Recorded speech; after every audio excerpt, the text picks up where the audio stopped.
নমস্কার বন্ধুরা, তোমরা কেমন আছো? আশা করি সবাই ভালো আছো।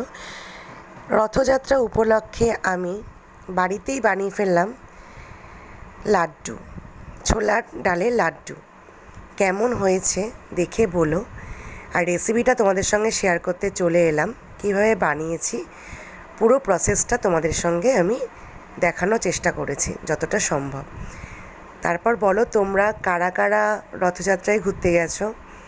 আমাদের এখানে রথতলায় খুব বড় করে রথযাত্রা উৎসব হয়, ইনভাইটও থাকে আমাদের সপরিবারে।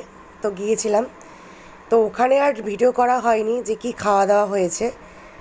অবভিয়াসলি পুজো মানে খিচুড়ি, তারপরে লাবড়া, পায়েস, চাটনি এসব খাওয়া হয়েছে, ঠিক আছে। আর তোমরা কি কি খেয়েছো কমেন্ট বক্সে ভালো লাগলে ভিডিওটা লাইক করো, শেয়ার করো, সাবস্ক্রাইব করতে ভুলো না। আর নতুন নতুন ভিডিও পেতে আমার পাশে থাকো। তোমরা পাশে থাকলে আমি আরও এগিয়ে নিয়ে যেতে পারবো, ঠিক আছে। চলো এইটুকুনি রাখছি এখানে। ভালো থেকো, সুস্থ থেকো তোমরা। আর ভিডিওটা দেখার জন্য অনুরোধ রইল তোমাদের কাছে।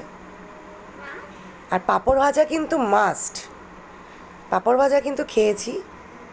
তাও আমি সাবু পাঁপড় খেতে ভালোবাসি, সাবু পাঁপড় খেয়েছিলাম। তোমরা কি পাঁপড় খেয়েছো জানিও। চলো টাটা, তৈরি হয়ে গেল আমাদের লাড্ডু।